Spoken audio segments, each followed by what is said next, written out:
Bon, ben bonjour, je me présente Andrew Tanner. Je suis le professeur d'éducation physique ici à l'École Plein Soleil pour les élèves du 2e et du 3e cycle, donc 3e, 4e, 5e et 6e année.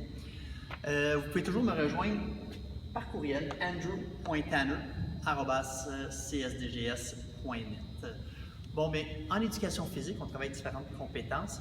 Ça fait quand même quelques années que vos enfants sont au primaire, donc les compétences sont toujours les mêmes. On a toujours la compétence agir, donc ça, c'est des gestes que l'enfant fait seul.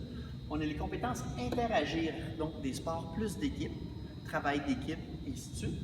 Et on a la troisième compétence qui est adopter un mode de vie sain et actif. Donc, adopter un mode de vie sain et actif, c'est beaucoup de sensibilisation, c'est des connaissances pour être actif tout au long de leur vie.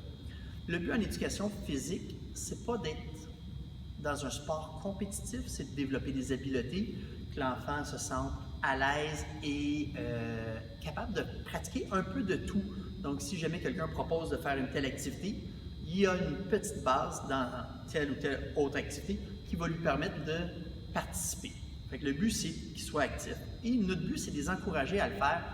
Puis, c'est sûr, si vous en faites des activités avec les enfants, bien, ça les aide à ce qu'ils se sentent compétents, à ce qu'ils se sentent bons. Puis ça l'aide aussi à ce qu'ils veuillent continuer à faire de l'activité physique. Il y a aussi l'interagir, c'est parfois un défi en éducation physique parce qu'on a des enfants qui font beaucoup de sports de compétition, il y en a qui n'en font pas du tout. Fait que c'est d'essayer de rassembler tout le monde ensemble pour être capable de bien travailler ensemble. Bon, voilà. En éducation physique, on a aussi besoin de vêtements. On a besoin que ce soit dans un sac et on demande à ce que les vêtements soient identifiés. Donc, dans ce sac-là, ça prend short, t-shirt. Je dis short, là, mais il y a des leggings qui existent, des pantalons de sport, mais l'enfant doit se changer pour l'éducation physique. On a des vestiaires de filles, vestiaires de garçons, où est-ce qu'ils vont se changer en début et en fin de cours pour l'éducation physique. Les souliers, bon, ben ça prend des souliers de sport qui s'attachent bien. Idéalement, là, un soulier flexible, un soulier qui s'attache, c'est ce que ça prend pour l'éducation physique. Si jamais, pendant l'année, votre enfant a une blessure quelconque, je vous demande de m'écrire une note, soit à l'agenda ou par courriel, andrew.tanner@csdgs.net, et de m'en informer. C'est sûr que si ça dure plus d'une semaine, c'est sûr qu'on recommande un papier du médecin, puis avec une date de début et de fin de tout ça. Fait que plus je t'informe, mieux c'est. À l'école, on a des activités parascolaires qui se font après l'école. Ici, dans le gymnase, dans le gymnase, on a la gymnastique, on a le badminton, l'athlétisme et cette année, on a du cirque. On va voir comment tout ça va aller. C'est des activités qui se font de 3h15 à 4h15.